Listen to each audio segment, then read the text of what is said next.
दिन राती अब प्रभु कृपा करहु यही भांति। सब तज भजन करहु दिन राती। दीन दयाल बिरद संभारी हरहु नाथ मम संकट भारी। दीन दयाल बिरद संभारी हरहु नाथ मम संकट भारी।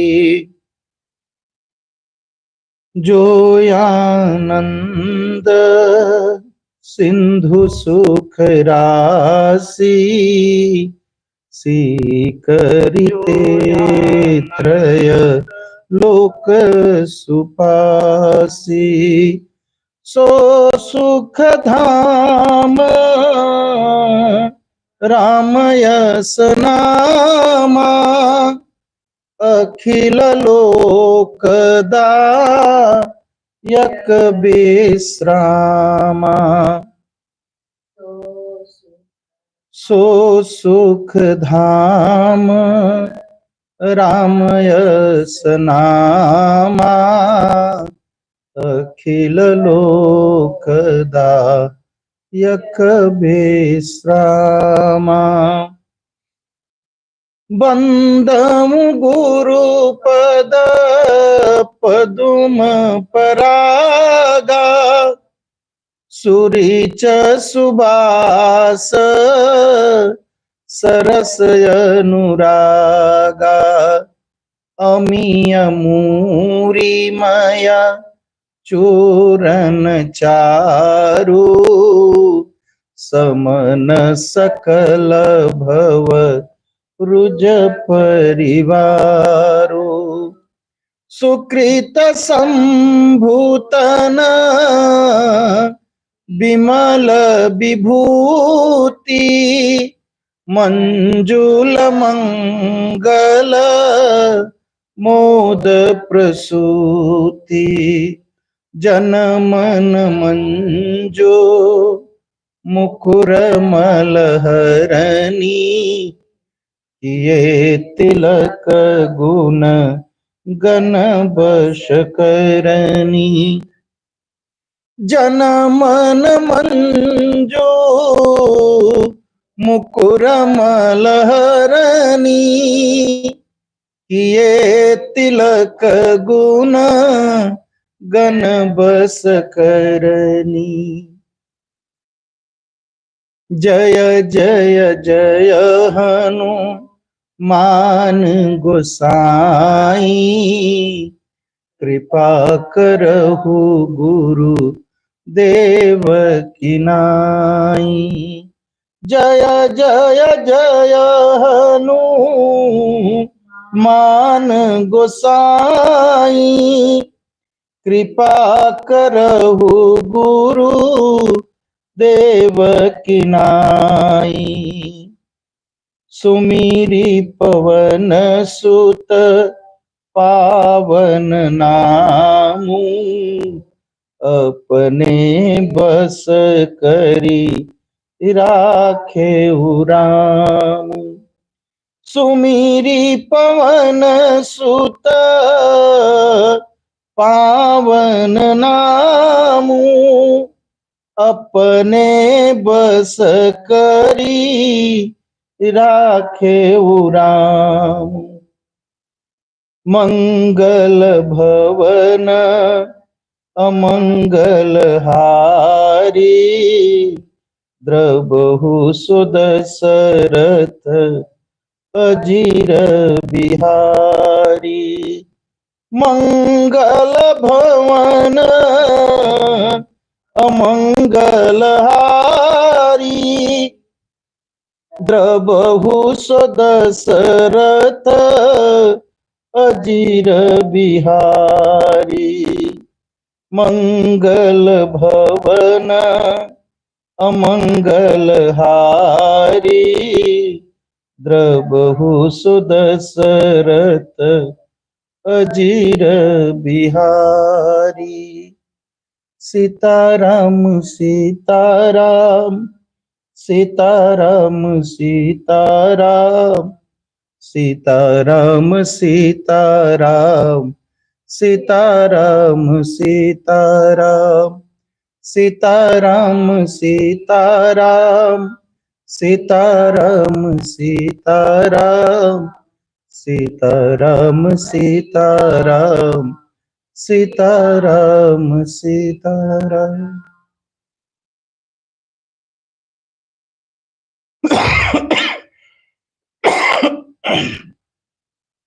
मंगलम। कल की कथा में हम लोग पूरी तरह से सुन रहे थे कि कल की कथा ऋषभदेव जी किस तरह अपने बच्चों को धार्मिक शिक्षा देते हैं। ऋषभदेव जी किस तरह से अपने बच्चों को धार्मिक शिक्षा देते और अध्यात्म की शिक्षा देते। जीवन धन हो, रुपया हो, पैसा हो, संपत्ति हो, सम्मान हो, सब कुछ हो, अगर आत्मविद्या नहीं है और अध्यात्म विद्या नहीं है तो जीवन तो नष्ट होना है। यही शास्त्र कहते हैं, यही संत कहते हैं, यही ऋषि मुनि सब कहते हैं। अध्यात्म की शिक्षा बहुत जरूरी है, बहुत जरूरी, बहुत जरूरी। और अपने आत्म तत्व को जानना जरूरी है। कल मैं कह रहा था सब कुछ हो, अगर आत्म तत्व अपने स्वयं को जानने की अगर इच्छा नहीं पैदा हुई तो यह जीवन नष्ट हो जाएगा, जीवन नष्ट हो जाएगा। दूसरे के बारे में दूसरे क्या कर रहे हैं इसका हम बड़ी चिंता करते हैं। क्या कर रहे हैं, किस तरह जी रहे हैं, क्या खा रहे, क्या पी रहे, कहां घूमने जा रहे, हम बहुत बहुत बहुत पूरा हिसाब रखते हैं दूसरों का। लेकिन एक बार हमें अपना भी हिसाब रखना चाहिए। क्या एक दिन का अगर हिसाब रखिए, सुबह से शाम तक जो जो होता है आप लिख लीजिए और अगले दिन उसको पढ़िए, तो मैं सत्य कहता हूं आप अपने आप को स्वयं हम आप अपने आप को पागल घोषित कर देंगे। सोचिए, जो जो मन में आए उसे लिखते जाइए, लिखते जाइए, लिखते जाइए। क्या होगा? तो जब दिन पूरा होगा ना और अगले दिन जब उसको पढ़ेंगे ना, तब सोचेंगे कितनी खराब खराब, कितनी बेकार की बातें हमारे जीवन में, हमारे मन में आती रहती हैं। तो इसलिए आत्म तत्व जानने की कोशिश करना चाहिए। हम कौन हैं, कहां से आए हैं और कहां जाएंगे। और जब ऋषभदेव जी कहते हैं अगर इसको हम जिस दिन हमें जानने की कोशिश करेंगे, हमारे जीवन में सुख का रास्ता आने लगेगा और हम सुखी हो जाएंगे, सुखी हो जाएंगे। और कहते हैं 7वें श्लोक में कहते हैं कि मनुष्य स्वार्थ में एकदम पागल जीव हो गया है। क्या है? हम स्वार्थ में कितने पागल हो गए। स्वार्थ, बस हमारा स्वार्थ पूरा हो जाए, हमारी इच्छाएं पूरी हो जाए, हम जो चाहते हैं वो हो जाए, हमारा ही भला हो। हम बड़े अच्छे से कह देते हैं भैया मैं तो सबकी भलाई की प्रार्थना करता रहता हूं, लेकिन उनका जीवन जो ऐसा कहते, जरा उनका जीवन देखिए तब पता चलता है। बहुत ही कम लोग हैं जो निस्वार्थ भाव से ईश्वर सेवा, गुरु सेवा, जगत सेवा और संसार की सेवा करते हैं। बहुत कम लोग हैं जो निस्वार्थ भाव से सेवा करते हैं। नहीं, हमारी हर क्रिया में हमें स्वार्थ दिखाई, हमें स्वार्थ, हम लोग सोचे हमारा क्या भला होगा। हम जब करेंगे तब करेंगे, तुरंत किसी से कहिए अरे मंदिर आया करो, पूजा किया करो, ध्यान किया, क्या मिलेगा? और एक बार अगर हम उनसे पूछे, ये दारू पीने से, ये सिगरेट पीने से, ये डांस जाने से, ये क्या मिलेगा बता दो, बस पूछ दीजिए दारू पीने से क्या मिलेगा, तब पता चलेगा, कोई बता नहीं पाएगा। हाँ, भगवान के पास जाएंगे, भगवान के चरणों में बैठेंगे, संतों के चरणों में बैठेंगे, जीवन सुधर जाएगा। और स्वार्थ भाव से नहीं, मेरा ही भला हो, मेरे ही लिए ही सब कुछ हो, बस ये समझिए अब जीवन नष्ट होना शुरू हो गया, जीवन नष्ट शुरू हो गया, होना शुरू हो गया। तो आदमी इतना स्वार्थी हो गया है कि स्वार्थ में इतना पागल हो गया है कि अपनी भलाई भी नहीं समझ रहा है कि उसकी भलाई कहां होगी।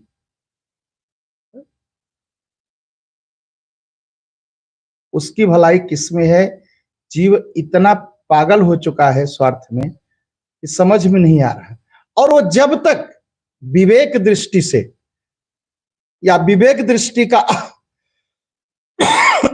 आश्रय नहीं लेगा, तब तक इंद्रियां क्या चाहती हैं उसको समझ में नहीं आएगा। और जब विवेक दृष्टि का आश्रय लेगा, जब बुद्धि से जरा सा सोचेगा कि नहीं नहीं, ये इंद्रियां मुझे बहका रही हैं, और जब ऐसा सोचना शुरू किया तो उससे सत्य और असत्य दिखाई पड़ने लगेगा। लेकिन विवेक दृष्टि का लेता नहीं, सोचता नहीं, और इंद्रियां जो मिथ्या झूठ मूठ में यहां वहां भगाती रहती है हमको आपको, वो मिथ्या नहीं लगता, सत्य लगने लगता है। चलो कुछ खा लो, बड़ा अच्छा था, पी लिया थोड़ा सा, हाँ आज खूब पिया। और इतने बेशरम होते हैं पीने वाले कि बड़े घमंड से बताते हैं, बड़े घमंड से बताते हैं, क्योंकि उनका जो विवेक है, उनका जो ज्ञान है, वो समाप्त हो जाए। स्वार्थी व्यक्ति का ज्ञान समाप्त हो जाए, बस कैसे खा ले, कैसे पी ले, कैसे हम।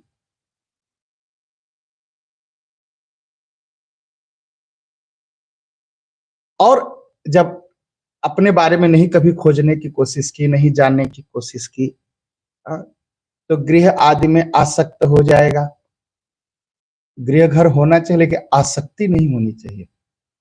घर होना चाहिए, धन होना चाहिए, रुपया होना चाहिए, आसक्ति नहीं होनी चाहिए। हर समय सोचते रहना चाहिए ये मेरा नहीं है, बस। और व्यक्ति क्या करता है? पहली बात तो स्वार्थ में अंधा हो जाता है, पागल जीव हो जाता है, इंद्रियों की चेष्टाओं के पीछे भागने लगता है, और ये भूल जाता है मैं कौन हूं, कहां से आया हूं। और फिर इस घर द्वार की आसक्ति में फंस जाता है, और फंस करके फिर तरह तरह का क्लेश उठाता है। अब कहेंगे कैसे क्लेश उठाएगा? घर बनाएगा तो सुख मिलेगा ना। हाँ भैया, घर बनाने से सुख मिलेगा, लेकिन घर बनाने में पहले कष्ट उठाना है, फिर घर बना रहे उसके लिए कष्ट उठाना है, फिर मेरा घर सबसे सुंदर है इसके बनाने के लिए कष्ट उठाना है, और सबसे सुंदर बना रहे फिर सब इसके लिए कष्ट उठाना है। तो जितना है अज्ञानता, बस मनुष्य जो है दुख उठाता रहता है। घर हो तो कैसे? अरे घर है, साफ सुथरा है, घर में भगवान का भजन होता है तो आनंद आएगा। अगर कंपटीशन करेंगे स्वार्थ बस कि नहीं उनके घर में चीज है तो मेरे पास भी ये चीज होनी चाहिए, उनका घर ऐसे सजा है तो मेरा घर भी ऐसा होना चाहिए, उनका रसोई घर ऐसा बना है तो मेरे भी रसोई घर में ऐसा होना चाहिए, तो उसके लिए क्या और कष्ट सहेगा, और कष्ट सहेगा। अगर नहीं कर पाता है जीव तो क्या करता है? दुखी होता है, अंदर से जलता है। तो अज्ञानता बस। घर किस लिए है? घर हो ठंडी गर्मी से बचने के लिए, प्लस उस घर में बैठ के हम भजन कर सके, और जो साधु संत आए, जो महात्मा आए, जो विद्वान आए, उनको भी एक रुकने के हम एक जगह दे सके। इसीलिए होता है घर। घर इसलिए थोड़ी है कंपटीशन करने के लिए। उनका घर 10 मीटर का तो मेरा घर 50 मीटर का, और आपसे आगे बढ़ जाएगा तो कोई 50 मीटर से 100 मीटर कर लिया तो फिर परेशानी होगी।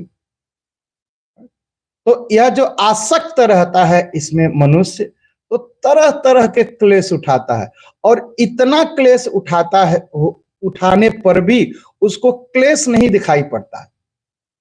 क्यों नहीं दिखाई पड़ता? चलो, अरे जानते नहीं, मेरा घर तो उनसे बड़ा है, मेरी नौकरी बड़ी है, मेरी कार उनसे बड़ी है। जबकि उस कार को बनाने के लिए कितना कष्ट उठाया, खरीदने के लिए, फिर वो बनी रहे उसके लिए कितना कष्ट उठाया। लेकिन अज्ञानता बस एक कष्ट नहीं दिखाई पड़ता। लेकिन कष्ट कब दिखाई पड़ेगा? जब कह देंगे कि भैया देखो, आ जाना, 1 घंटे बैठ के भगवान का 10 माला जपेंगे नाम। अरे तो टाइम नहीं है, तो मैं बैठ तो नहीं पाता, मेरे पैर में बड़ी पीड़ा होने लगती है। बात सही है, पीड़ा तो होगी, अभ्यास तो किया नहीं, तो जरूर पीड़ा होगी। तो क्या करना है? इन सब से अलग होकर के अपने स्वरूप को जानने की कोशिश करना है। और जब हम अपने स्वरूप को जान लेंगे तो बड़े सुख से जिएंगे हम, बड़ा सुखमय हमारा जीवन रहेगा। हम इसीलिए सुख नहीं उठा पाते कि हम अपने आत्म स्वरूप को नहीं जानते। फिर क्या करते हैं हम? पति बनते हैं, पत्नी बनते हैं, फिर इस ग्रंथि में फंसे रहते हैं, फिर शरीर का अहंकार होता है। शरीर का भी अहंकार होता है भैया, मैं सबसे सुंदर, मेरा कपड़ा सबसे सुंदर, सबसे महंगा गहना मेरे शरीर पर रहता है। अच्छा, जरा सा शरीर के बारे में सोचिए। ये शरीर जिसको हम इतना सजाते हैं ना, जिसको इतना सजाते हैं, अगर आंख से किचड़ा जो निकलता है अगर कहीं लग जाए तो हाथ धोएंगे, एक गंदगी लग गई। एक गंदगी शरीर देती है। नाक से जो गंदगी देती है शरीर, कहेगा अरे मेरी सबसे सुंदर शरीर है, उसी सुंदर शरीर ने नाक से गंदगी निकाला, जरा खाने के बगल में रख लीजिए, भोजन नहीं कर पाएंगे। बहुत सुंदर शरीर है, उस मुंह से जो थूक निकलता है चोरी से पोंछना पड़ता है, कोई देख न ले। बहुत सुंदर शरीर है। कान से जो गंदगी निकलती है, सोच लीजिए, ये सुंदर शरीर से क्या क्या निकलता है। अरे सुंदर चीज से सुंदर सुंदर चीजें निकलनी चाहिए ना, लेकिन नहीं, शरीर से कुछ ऐसा पवित्र वस्तु नहीं निकलती जिसका हम फिर से यूज कर सके। जितना निकलता है सब गंदगी निकलती है, क्योंकि यह शरीर गंदी है। लेकिन हम इसमें फंसे हैं, शारीरिक अहंकार में हम एकदम से फंसे रहते हैं, और यह फसान जो है हमारे जीवन को, और इसी शरीर को हम सजाने में लगे रहते हैं देहाभिमान के कारण, और सजाने के लिए कितना कष्ट उठाते रहते हैं। और किसी ने जरा सा कुछ कह दिया कि आपका कपड़ा अच्छा नहीं लग रहा है, पूरा, तब तो पूरा दिन खराब हो जाता है, पूरा दिन खराब हो जाता है। तो देह के अभिमान से क्या करता है? मैं अच्छा, दूसरा खराब, मैं सुंदर, दूसरा बदसूरत, मैं और मेरे के मोह में फंसे रहते हैं, मोह में फंसे रहते हैं। लेकिन जैसे ही हम अपने उस पर बढ़ने लगते हैं ना, कि आत्मविश्वास, आत्म की खोज, स्वयं की खोज करने लगते हैं, तो यह जो माया, जैसे हम सोचेंगे कि मैं कहां से आया, कौन हूं, क्या कर रहा हूं, बस वैसे ही तुरंत ज्ञान होने लगता है, नहीं अब तो ये गड़बड़ है, अब ये घर फिर मेरा नहीं लगेगा, फिर भगवान ने दिया, ऐसी ऐसी इच्छा होने लगेगी। हाँ? मैं और मेरेपन का जो मोह है यह समाप्त होने लगेगा, और फिर जो कर्म वासना है हमारी धीरे धीरे ढीली हो जाएगी। फिर ये परिवार, एक घर, इससे हम थोड़ा सा निवृत्त होने लगेंगे, छूटने लगेगा। और जैसे ही छूटने लगेगा तो हम परम पद की प्राप्ति तक कर सकते हैं, सारे बंधन छूट जाएंगे।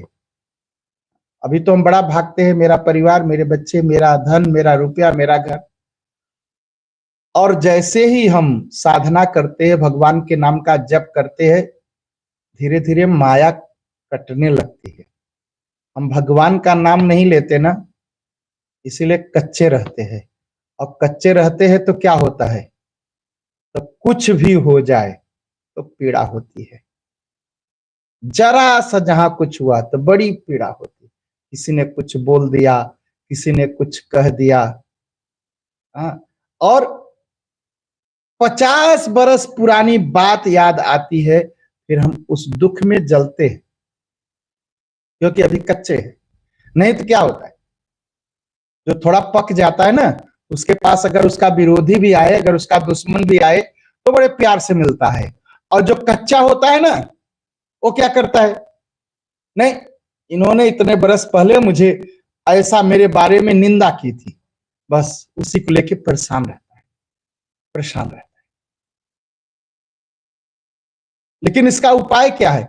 इसका उपाय है संतों की सेवा, इसका उपाय है मंत्र का जाप, इसका उपाय है गुरु और भगवान में विश्वास, इसका उपाय है भगवान में पूरी तरह समर्पण। भगवान आपकी शरण में हूं, अपमान मिला तो आपका ही आशीर्वाद है, मेरे पाप कट गए। सम्मान मिला, अरे आप ही तो सबको सम्मान देते हैं। इस भाव से, इस भाव से तो ऋषभ देव जी कहते हैं कि सारे अहंकार को त्याग देता है। जब हम यह विचार करने लगते हैं, हमें आत्म तत्व का ज्ञान होने लगता है, तो अहंकार छूट जाता है, फिर हम बंधन मुक्त हो जाते हैं, फिर हमें परम पद की प्राप्ति होती है, परम पद की। और कहते पुत्रों, संसार सागर से पार होने में कुशल तथा धैर्य, उद्यम और सत्व गुण विशिष्ट पुरुष को चाहिए। ध्यान से सुनिएगा, कहते हैं ऋषभ देव जी अपने पुत्रों, संसार सागर से पार होने में कुशल तथा धैर्य, उद्यम और सत्व गुण विशिष्ट पुरुष को चाहिए कि सबके आत्मा और गुरु स्वरूप मुझ भगवान में भक्ति भाव रखने से, मेरे परायण होने से, तृष्णा के त्याग से, सुख दुख आदि द्वंद्वों के सहने से जीव को सभी योनियों में दुख ही उठाना पड़ता है। इस विचार से, तत्व जिज्ञासा से, तप से, सकाम कर्म के त्याग से, मेरे ही लिए कर्म करने से, मेरी कथाओं का नित्य प्रति श्रवण करने से, मेरे भक्तों का संग और मेरे गुणों को कीर्तन करने से, वैराग्य से, समता से, शांति और शरीर तथा घर आदि में मैं मेरेपन के भाव के त्यागने की इच्छा से, अध्यात्म शास्त्र के अनुशीलन से, एकांत सेवा से, ऐसा एकांत सेवा करना चाहिए। ये सब है। एक बार फिर सुनते हैं, कहा पुत्रों, संसार सागर से पार होने में पहले कुशलता चाहिए, कुशल होना चाहिए, जाना चाहिए। संसार कैसा है? कहा संसार सागर है, समुद्र है। कोई तैर करके पार कर सकता है? नहीं। तो क्या करना है? उसके लिए बोट चाहिए, शिप चाहिए, ना जहाज चाहिए पानी वाला, तब ना पार कर पाएंगे इधर से उधर जाने के लिए। तो उसके लिए क्या करना पड़ेगा? वोट के लिए पैसा भरना पड़ेगा, तब ना ले जाएगा वोट इस पार से उस पार। तो वैसे ही ये संसार एक सागर है, उस पार जाने के लिए भगवान का नाम जपना है, और भगवान की कृपा ही जो है बोट बन जाएगी, शिप बन जाएगी और हमें उस पार ले जाएगी। दूसरा, धैर्य होना चाहिए, धीरता होनी चाहिए। बहुत जल्दबाजी नहीं, बहुत जल्दी में, संसार के कार्यों में भी हम बहुत जल्दी में हैं। पैसा हम कमाना चाहते हैं तो सोचते हैं कितना जल्दी धन हो जाए, ठीक है। अगर भगवान की भी तरफ चलेंगे तो 1 घंटा मंत्र जपेंगे तो ध्यान आंख खोल के देखने लगेंगे, अरे अरे अरे अरे अरे भगवान की कृपा हुई कि नहीं हुई। इतना जल्दी में, कोई जल्दीबाजी नहीं, धीरे चलिए, धैर्य धारण करिए, और अपने जो सतगुण हैं इसको तुम मत छोड़िए, कभी नहीं छोड़ना चाहिए। और भगवान कहते हैं गुरु स्वरूप मुझ में, भगवान में भक्ति भाव रखे। जो गुरुदेव हैं वो हमारे इष्ट देव हैं, जो हमारे इष्ट देव हैं वही हमारे गुरु बन के आए हैं। इस भाव से और मेरे पारायण रहने से एकदम भगवान पर पूर्ण विश्वास, पूर्ण विश्वास, और तृष्णा का त्याग। तृष्णा क्या है? मृग तृष्णा समझते हैं ना? गर्म देशों में मृगा होता है, और मृगा को जब गर्मी पड़ती है तो प्यास से व्याकुल होता है, और प्यास से व्याकुल होता है तो आप देखे होंगे गर्मी से धूप हिलती है, तो मृगा सोचता है जो हिल रहा है वो पानी है, तो दौड़ता है उसकी तरफ, और जब यहां तक पहुंच जाता है तो उसको और आगे दिखाई पड़ता है, फिर और आगे दिखाई, दौड़ता रहता है, सोचता है पानी और आगे है, जबकि पानी नहीं है, वो केवल धूप हिल रही है। दौड़ते दौड़ते मृगा गिर कर मर जाता है, उससे कहते हैं मृग तृष्णा। वैसे संसार है, हम मृग हैं और तृष्णा में दौड़ रहे हैं, एक दिन बस गिरते सारा खत्म खत्म। अब कहेंगे जिसके पास हजारों लाखों है वो कैसे मरेगा? वो नहीं मरता, 1 सेकंड में खत्म, 1 सेकंड, 1 सेकंड में सब खत्म हो जाता है। हम बड़ा बड़ा प्लान बनाते हैं ना, ये करेंगे वो प्लान बनाते रहिए, सपना देखते रहिए, लेकिन एक चीज सोचे रहिए कि किसी भी समय भगवान कहेंगे अब बंद, खत्म खत्म, सारा सपना गया, खत्म। तो इस तृष्णा का त्याग कर दीजिए, तृष्णा को छोड़ दिए। नहीं, जो भगवान दे रहे ठीक है, जीवन चल रहा है, जो भगवान और आगे करा देंगे ठीक है, हो जाएगा, भगवान की इच्छा। तृष्णा का त्याग, सुख दुख को सहना। सुख मिल जाए तो पागल मत बनिए। सुख मिल जाता है तो क्या करते हैं लोग? चारों तरफ अब सबको जानना चाहिए कि मैं बहुत सुखी हूं। अरे अब सबको जानना चाहिए कि मैं बहुत, ये डिप्लोमा निकाल लिया, अब सबको जानना चाहिए कि मेरा बेटा बहुत बड़ा जो है डिप्लोमा निकाल लिया, बहुत बड़ा डॉक्टर बन गया है। सुख है ना? लोग पागल हो जाते हैं बताने में अपना सुख। और दुख मिला बस घबरा जाते हैं, भगवान ने मुझे दुख दे दिया, उसने दुख दे दिया, उसने दुख दे दिया। सुख दुख सब हमारे कर्मों का खेल है बस। तो सुख मिल जाए तो पागल मत बनिए, और दुख मिल जाए तो घबराए नहीं। और एक भाव हर समय रखे, जब भी हम धरती पर आएंगे, चाहे मनुष्य बन के आए, चाहे जानवर बन के आए, चाहे पेड़ बन के आए, चाहे घास बन के आए, चाहे चिड़िया बन के आए, दुख उठाना ही पड़ेगा। कभी कभी लोग कहते हैं ना, हालैंड में कुत्ता बन जाता तो बड़ा अच्छा था। जरा एक बार उस कुत्ते से पूछिए, वो बेचारा सोचता होगा मैं मालिक बन जाता, मैं मनुष्य बन जाता तो कितना अच्छा होता, तब मेरे गले में कोई रस्सी न रखता। खाना पीना ही। भारत में एक बहुत बड़े विद्वान थे, पंडित दीनदयाल उपाध्याय। पंडित दीनदयाल उपाध्याय से एक बार एक कॉमरेड मिल गए, कम्युनिस्ट महाराज। उनको लगे समझाने, कहा आप हिंदुत्व की बात करते हैं, मैं तो कम्युनिज्म की बात करता हूं। तो उन्होंने कहा आप अपना सिद्धांत बताइए। कहा बस आदमी को 3 चीज चाहिए, रोटी, कपड़ा और मकान। आपने फिल्म भी देखी होगी, रोटी, कपड़ा और मकान। कहा बस इतने जरूरी है। कहा बड़ी अच्छी बात है, बड़ी कम जरूरत है तुम्हारी। कहा मैं तुम्हें रोटी भी दूंगा और कपड़ा भी दूंगा और मकान भी दूंगा, मुफ्त में दूंगा।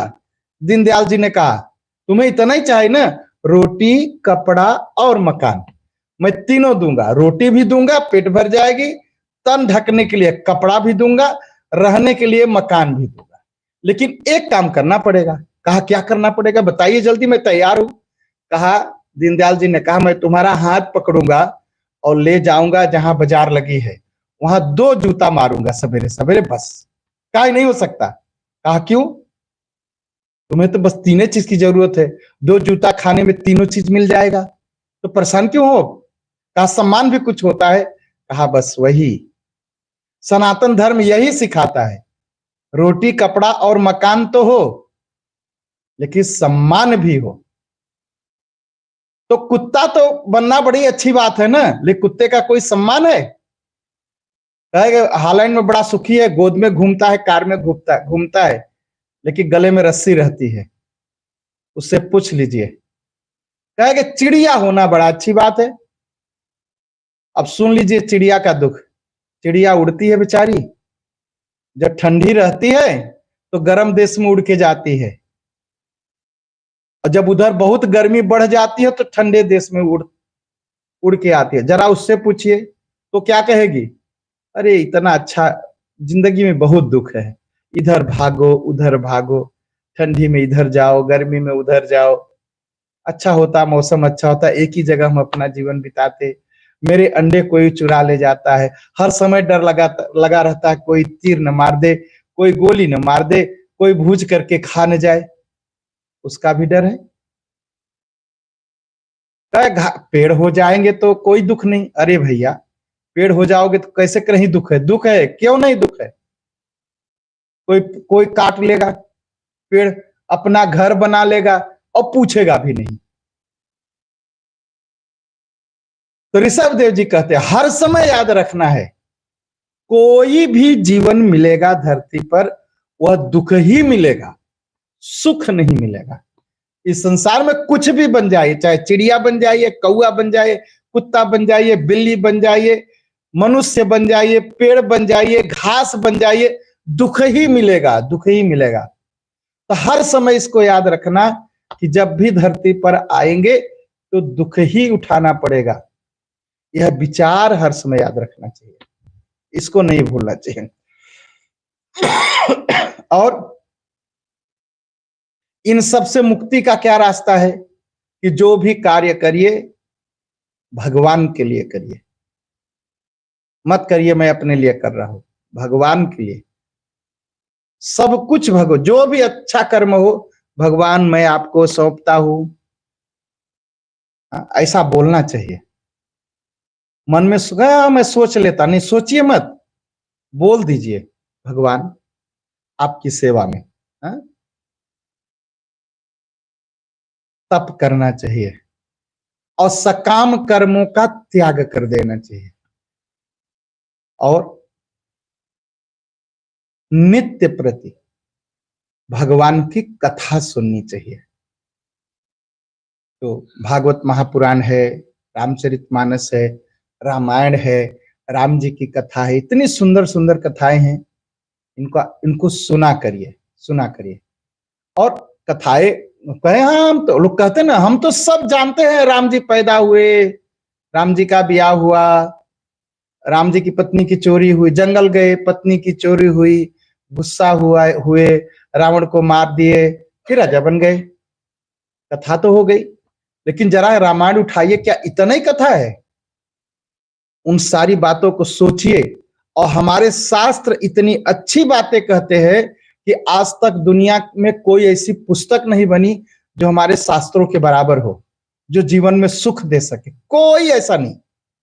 मात्र सनातन धर्म के ग्रंथों को पढ़ने से ही मनुष्य का जीवन सुखी होगा और संसार सुखी होगा, नहीं तो कोई उपाय नहीं है। तो क्या करना चाहिए? भगवान की कथा का नित्य श्रवण करना चाहिए। लोग कह देते मैंने तो सुना, जिसने कह दिया मैंने सुना, सुना नहीं, समझा नहीं, उसने कथा नहीं सुनी, उसने खिस्सा सुना। एक राजा था, एक रानी थी, उसे क्या कहते, उसे खिस्सा कहते हैं। और खिस्सा क्या है? जीवन खिसक जाएगा, बर्बाद हो जाएगा। भगवान की कथा सुनेंगे तो आनंद मिलेगा, और बार बार सुनेंगे, फिर बार बार सुनेंगे। तो भगवान की कथा नित्य प्रति सुने। और क्या कहते हैं भगवान ऋषभदेव जी? कहा मेरे भक्तों का संग करे। सबका संग नहीं करना चाहिए। किसका संग करना चाहिए? जो भगवान का भक्त नहीं है उसे मित्र नहीं बनाना चाहिए। पहली बात, अगर मित्र बनाना है तो एक कोशिश करना है कि वो भी भगवान का भक्त बन जाए। ये पूरी कोशिश करना चाहिए। या तो मित्र मत बनिए, अगर मित्र बनिए तो उससे कोशिश करिए वो भगवान का भक्त बने। और भक्तों के साथ मिलकर के भगवान के गुणों का कीर्तन करना चाहिए। कीर्तन में हम क्या करते हैं? जाइए मंदिरों में क्या होता है, एक तरफ एक आदमी कुछ कीर्तन कर रहे, एक ढोल बजा रहे, एक हारमोनिया, और उधर चार लोग वही माया की बातें चल रही है। आपकी बिटिया कैसा, आपका बेटा कैसा, आपके पति कैसा, आपकी पत्नी कैसा, मार बात करते हैं। जरा सा ये जो भजन है ना, इनका ध्यान से सुनिए क्या कहते हैं, जीवन बदलेगा। नहीं तो मैं घरों में जाता हूं, देखता एक तरफ देखता हूं तो क्या है, रेडियो भी बज रहा है, गाना चल रहा है, टीवी भी ऑन है, आपस में बात भी हो रही है, कोई कहीं ध्यान नहीं है। एक काम ध्यान से करना सीखिए भाई। एक बार ध्यान से रेडियो ही सुन लो, एक बार ध्यान से बातें ही कर लो, एक बार ध्यान से टीवी ही देख लो, लेकिन कुछ नहीं करना, लेकिन सब भी करना। ध्यान किसी पर नहीं देना, लेकिन करना सब है, करना सब। तो बैठ करके भगवान के गुणों का कीर्तन करिए, वैराग्य और त्याग करिए, सबको समदृष्टि से देखिए। ये शरीर मेरा है, ये घर मेरा है, ये परिवार मेरा है, इसमें मैं और मेरेपन के भाव को त्याग दीजिए। जो अध्यात्म शास्त्र है, अध्यात्म शास्त्र कौन से है? चारिहु वेद पुराण अष्टदश, छहु शास्त्र सब ग्रंथन को रस। 4 वेद, 18 पुराण और 6 शास्त्र, और इनसे संबंधित जो ग्रंथ हैं, इनके बारे में जो बताते हैं, इनका श्रवण करना, इसको कहा गया यह अध्यात्म शास्त्र है।